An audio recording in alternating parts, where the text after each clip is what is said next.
Mia Reeves had asked for a full statement on her trust account 6 times. When the envelope finally arrived, she was not ready for what it held. That signature. It looks like mine. But I never signed a single withdrawal form in 6 years. The statement listed 23 withdrawals, all signed Mia Reeves, spanning 6 years. The total, $214,000. $214,000. My father's entire legacy, drained by someone who had access to the trust. The first withdrawal was 6 months after her father's death. The most recent, 6 weeks ago. Someone had been bleeding the account dry for years. This isn't a mistake, it's theft. And the bank processed every transaction without question. She grabbed her phone and dialed the bank's trust department. Her voice was steady, but her hands shook. I need to speak with someone immediately. There are fraudulent withdrawals from my trust account. The bank scheduled an urgent meeting for the next morning. The manager sounded nervous. Whoever did this is about to find out that I'm not the quiet girl they think I am. The next morning, Mia walked into the bank, gripping the statement like a weapon. The manager, Gary Harrison, led her into his wood-paneled office, his smile tight and rehearsed. Miss Reeves, I assure you, the trust has always been managed properly. These withdrawals were all authorized with your signature. They aren't my signatures. I want to see every withdrawal slip, and I want to know who had signing authority on this account. The only co-trustee on file is Deborah Shaw, your aunt. She had full access because she never officially removed herself. Aunt Deborah, the one who always sent birthday cards and said she was protecting my future. She never stepped down. Print me copies of everything, every slip, every transfer record, all signatures for the last 6 years. Harrison's fingers fumbled with the photocopier. He handed over the stack without meeting her eyes. Outside the bank, Mia stared at the first page. Her own name signed by a stranger's hand. My own aunt. And she had help. This bank let her do it for years. Mia spread the withdrawal slips across her table. 23 signatures, all claiming to be hers. The ink pressure was off. The loop on the M, close, but wrong. Someone practiced her name. She dialed her aunt, forcing her voice level. This call had to sound routine. Sweetheart, I was just thinking about you. How are you? I'm going through Dad's papers. Do you still have the trust statements? Everything's in order, darling. I've always protected you. You know I love you like my own. Like her own daughter. But those signatures say otherwise. After the call, she searched for a forensic document examiner and found Marcus Chen. I need you to examine 23 signatures. Tell me if they're forgeries. Tomorrow morning? Tomorrow I'll have proof. And if she did this, I'll tear her world apart. Marcus Chen's office smelled of old paper and toner. Under a high-powered lens, Mia's signatures looked like a stranger's. The baseline is clear. Your genuine signature flows with natural pressure. These forgeries hesitate in 3 distinct places. He projected the slips onto a screen, circling the tremors in the pen strokes with a red laser pointer. So every single one is fake. What else did you find? I ran your aunt's trustee pattern through a secondary database. The same forgery quirks appear on trusts for Emily Vance and an elderly neighbor, Mrs. Patterson. Emily is my cousin. Our aunt was supposed to be protecting her too. And Mrs. Patterson, she's a widow. Marcus laid out the comparison. The shaky R and the elongated S were identical across all 3 trusts. This isn't a one-time mistake. This is a systematic embezzlement, and the same person signed all of them. She had access to all of them. She played the devoted aunt while draining our futures. Mia took the forensic report and photographs, her hands cold but steady. She now had the evidence. She just needed to decide how to use it. Emily, I need you to pull up your trust statements, right now. Check every withdrawal signature. In her own apartment, Emily Vance dug through old files, her fingers trembling. The statements she found made her blood run cold. Mia. Oh God. Nearly 90,000, all signed by me, and I never signed a single one. Meet me at the cafe on Maple in an hour. Bring everything you've got. An hour later, they sat across a small table, 2 coffee cups going cold between them. Emily's hands shook as she spread her forged slips beside Mia's. The same shaky R, the same hesitation on the E. Aunt Deborah did this to both of us. And not just us. Marcus found the same pattern on Mrs. Patterson's account. She's a widow. The woman who taught me how to bake cookies? She's been stealing from us the whole time. 3 victims we know of. How many more? 2 cousins, once shielded by family loyalty, now held a stack of evidence that pointed to one name, their own aunt.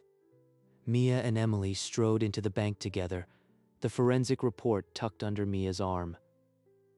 This time they were not asking. Harrison, we know about Mrs. Patterson. Tell us why you paid her off. Miss Reeves, that was a confidential settlement. The bank resolved it quietly to avoid upsetting an elderly client. She paid off a widow to cover her tracks, and then came for us. Harrison confessed. Mrs. Patterson had complained last year. The bank repaid her $50,000 and made her sign an NDA. They knew. They covered it up. And they let Deborah keep stealing. Give me her address. If you withhold it, I'll have my lawyer subpoena every record in this branch. I can't. It's confidential. I'd need to check with legal. Mia took the slip from his trembling hand. Written on a sticky note was an address 3 streets away. 3 victims. 1 bank covering for a thief. This ends now. Minutes later, Mia and Emily stood at a small house with lace curtains. Mrs. Patterson opened the door slowly. The elderly woman settled into her armchair, clutching a faded envelope. Mrs. Patterson, we need to know about the bank settlement. Did Deborah Shaw take your trust money?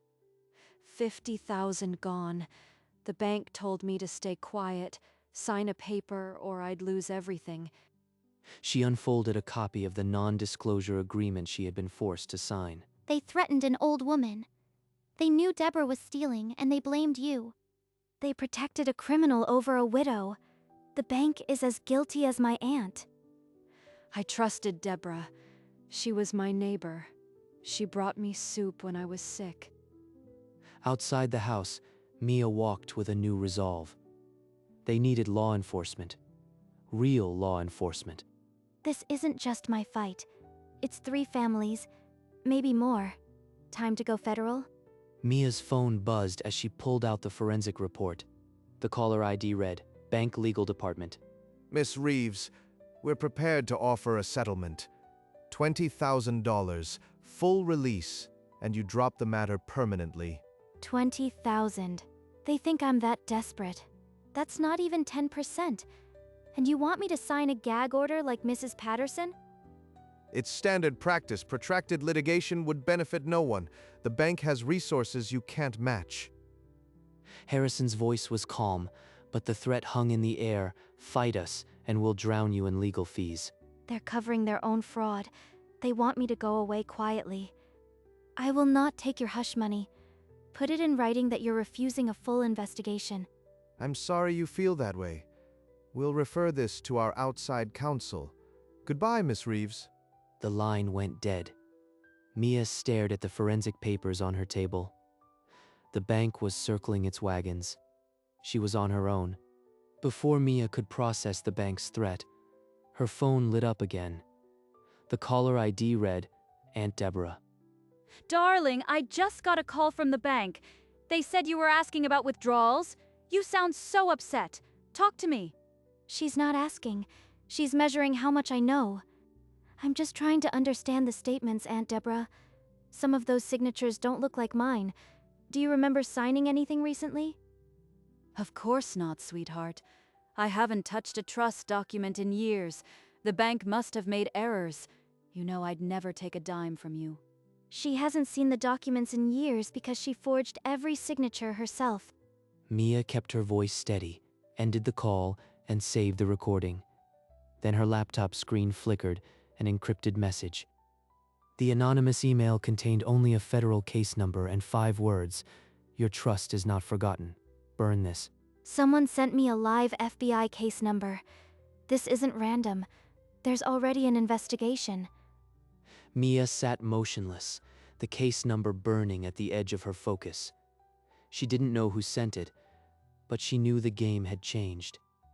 2 days later, an unknown number called. Mia almost let it ring, but something told her to answer. Miss Reeves, this is FBI Special Agent Laura Simmons. I'm investigating a fraud pattern linked to your trust. Can we meet in person? I need to see if this is real. They met in a borrowed FBI conference room. Agent Simmons spread photographs and case files across the table. We've been on Deborah Shaw for 6 months. Your aunt left a trail across 5 trusts. Yours is the largest. 5? How many victims total? And why didn't the bank report anything? Simmons held up a photo of Deborah at a bank counter dated 3 years ago. The evidence was undeniable. We need your cooperation. Provide all records and consider wearing a wire when you speak to your aunt. If I refuse, she walks free. If I agree, I'm wearing a wire on my own family. Simmons slid the case file toward Mia. The weight of the decision settled in the room. I'll do it. I'll give you everything. But I want her to know I wasn't afraid to face her. Later that afternoon, Mia handed over a cardboard box filled with 6 years of statements, the forensic report, and the recording of her aunt's last call. This will go to a grand jury next week. If they indict, we'll seal the charges until we make the arrest. A wire? You actually want me to wear a wire and confront my own aunt? Only if you consent. It's the fastest way to lock in the evidence, but the choice is yours. Emily, it's me. I just signed a federal cooperation agreement. They want to put a wire on me. Mia, oh my god. Are you okay? This is so much bigger than we ever thought. I'm holding it together. I have to be brave. For Dad. For all of us. After the call, Mia picked up an old photograph. She and Deborah, smiling at a family picnic. The trust in that picture was gone. You were supposed to protect me. Now I have to protect everyone else from you. The grand jury convened in a sealed courtroom. Mia took her seat facing 12 strangers. Beneath the calm, her heart pounded, but her voice held steady as she named the forged signatures. The prosecutor projected the handwriting comparison. The fake signatures trembled under magnification. The grand jurors signed the indictment without hesitation. The charges were sealed, invisible to the public. Simmons found Mia in the hallway. The indictment is signed. We'll execute the arrest Tuesday at 8 a.m. Tuesday? In 5 days, my aunt will be in handcuffs, and there's no turning back. Back in her apartment, Mia stared at the calendar. 5 days until the FBI knocked on her aunt's door. She tried to imagine Deborah's face. Would she scream? Deny everything? Call her to beg? As evening fell, Mia stood by the window, watching the city lights. The world outside looked the same, but her world had shifted. Whatever happens Tuesday, I'm not the victim anymore. Deborah called 3 times in 4 days. Mia let each ring twice before picking up, her voice level, her heart a stone. Mia, sweetheart, you've been so quiet. Is everything all right? I'm fine, Aunt Deborah. Just busy with work. You know how it is. Her voice was sweet, but underneath I could hear the panic tightening like a wire. Mia, if something ever bothered you, you'd come to me, wouldn't you? I've always protected you. Mia ended the call with a promise to visit soon, then reached into her drawer for the small recording device Simmons had given her. She packed it carefully in her bag, testing the weight. The wire would wait for the right moment. Monday night, she lay awake. The ceiling held no answers, only the image of her aunt's hands being cuffed. Tomorrow, she'll finally see the other side of me, the one she taught me to hide. Tuesday morning arrived pale and cold. Mia dressed in her light gray shirt and waited. From an unmarked sedan, Mia watched two agents stride toward Deborah's front door. Simmons sat still beside her. The lead agent knocked 3 times, sharp, deliberate, echoing through the quiet morning. Who's there? It's early. If this is about the yard. The words died. Her face emptied when she saw the badges and the paper in the agent's hand. One agent recited her rights. The other pulled Deborah's wrists gently but firmly behind her back. Mia, she put you up to this, didn't she? I should have known she'd turn on family. The handcuffs clicked into place. Deborah was led down the driveway, her polished composure cracking with every step. I thought I'd feel victory. Instead, I felt the weight of 6 years slowly lifting off my shoulders. As the police cruiser pulled away, the suburban street fell silent. The only evidence left was an open front door. It's over. And it's just beginning. Mia returned to her silent apartment, the image of Deborah in handcuffs still burning behind her eyes. Before she could even sit, her phone buzzed. The bank's number. Miss Reeves, the bank is prepared to wire the full 214,000 plus damages. No conditions. No NDA regarding the crime. We just want this resolved. They saw the FBI at her door. Now they're terrified their name will be in the indictment next. Send the agreement. I'll review it with my advisors. Agent Simmons, the bank just offered full restitution. Should I accept? She said it won't affect the criminal case. So I'll take it. My father's legacy returned. Mia signed the settlement on her kitchen table, the pen steady in her hand. No gag order. No silence about what the bank had allowed. The cashier's check arrived the next day, $214,000. She held it for a long moment. My father's money is back. But real justice is still waiting in that courtroom? The settlement papers sat on her table, signed and sealed. No gag clause about the crime. The bank had waived its silence. She photographed the check with her banking app. $214,000. The deposit cleared before noon. Emily, the check cleared. It's over. At least the money part. And there's nothing stopping us from testifying. That's amazing. After everything, we finally won. But Mia, the trial. Are you ready? Ready? No. But I've been preparing for this since the day I opened that statement. Agent Simmons, what's the timeline? When do I testify? The preliminary hearing is next Tuesday. Deborah will be brought in. That's your moment. Mia closed the evidence box for the last time. Inside, the forensic report and the forged slips. She was done collecting proof. She picked up the old family photo, the one where Deborah smiled like a guardian. Now it was just a reminder of what had been broken. Next Tuesday, Aunt Deborah, you'll see me in that courtroom. And I won't flinch. The morning of the preliminary hearing, Mia walked through the courthouse doors alone. The marble floors amplified every step. She passed through security, placing her bag on the conveyor belt. The metal detector beeped. A belt buckle, nothing more. They're all here. Emily, Mrs. Patterson, Agent Simmons, for me. In the gallery, Emily sat rigid, her knuckles white. Mrs. Patterson clutched a tissue, and at the defense table, Deborah turned. Her eyes locked onto Mia's with a fury that could freeze bone.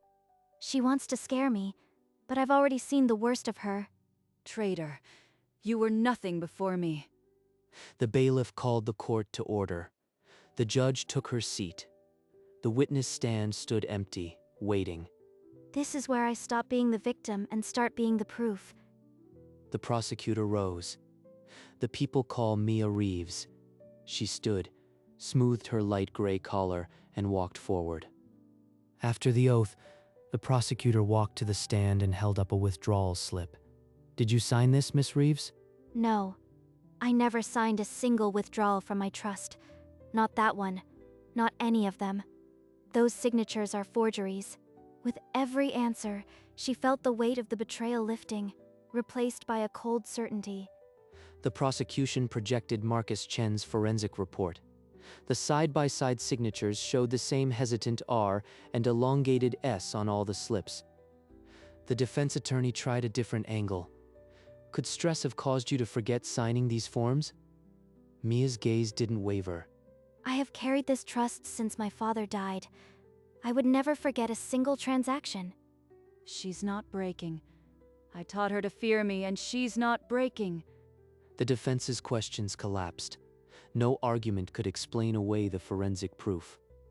Deborah's lawyers sat down, defeated. The judge reviewed the evidence briefly before speaking. Probable cause is found. Defendant bound over for trial. The gavel fell. The court set the trial for the following spring. Mia had faced her accuser and held firm. 2 deputies flanked Deborah, leading her out a side door. She glared at Mia with a fury that had nowhere to land anymore. That door closed on 6 years of lies. I don't need her to admit it. The evidence already did. Mia turned and found Emily and Mrs. Patterson rising from their seats. The 3 women held hands briefly, a circle of quiet vindication. They walked down the courthouse corridor together, towards sunlight streaming through the big front doors. Agent Simmons met them on the steps. You were perfect in there, Mia. The case is airtight. A small crowd of reporters waited below. Mia paused and gave a short statement. I trusted my aunt to protect my father's legacy. She betrayed my trust and forged my name. Today, that truth was heard in court. The FBI knocked on her door because I refused to stay silent. No family bond can excuse this. She didn't take questions. She simply walked down the marble steps into a cold, clean winter sun. For the first time in 6 years, my father's signature isn't a lie, and mine isn't a weapon. Mia returned to her apartment as dusk fell. The echo of the gavel still lingered in the quiet. The silence feels different now. Not empty, but filled with something earned. She walked to the small table and picked up the framed photo of her father. You built this future for me with careful, quiet love. I won't let anyone take it again. Dad, it's safe now. I kept my promise. She set the frame back gently, as if returning him to his rightful place. Outside the window, the city lights flickered on. Mia watched them for a long moment. For 6 years, I carried the weight of not knowing. Now I carry the certainty of truth. The trial would come next spring, but that was a distant horizon. Tonight, she was whole. I'm ready now, for whatever comes next. The next morning, Mia stepped outside and the cold air felt like permission. The city was waking up around her. She walked past the bank without slowing, the glass facade glowing in the low sun. She didn't look back. Spring will come with a courtroom and a verdict, but that's not today. Today I'm just walking. Her long stride loosened. The tightness that had lived between her shoulders for 6 years was gone. I used to measure my life in what I'd lost. Now I count in what I've reclaimed. A stranger smiled at her near the crosswalk. She smiled back without thinking. The sky arched wide and pale above the buildings, clean as a blank page. She paused by a coffee cart, breathing in the smell of espresso. Then she kept walking. There was no rush, no heavy pull in her chest, just the quiet rhythm of her own footsteps. I'm not her victim anymore. I'm just Mia. The real victory wasn't the FBI at the door, or the check in the bank account, or even the gavel in court. It was the woman who walked out of the courtroom, lighter than she had been in 6 years. Mia answered the knock, but only because she had stopped being afraid of the silence that followed. She walked until the street opened, and then stopped, turning as if to listen. Her face, in the morning light, held the same quiet half-smile that would become the image of the whole story. The forgery had stolen 6 years, but it could not steal her name. I'm not the trust she drained. I'm not the signature she copied. I'm the person who stood up. The case would proceed, but the trial had already been decided in a deeper courtroom. Mia Reeves became the name on the documents for the right reason, as the one who fought back. The story ends where it began. with a woman in a light gray shirt holding not a statement, but her own identity. The FBI knocked, and Mia answered. But the real victory was reclaiming her own name.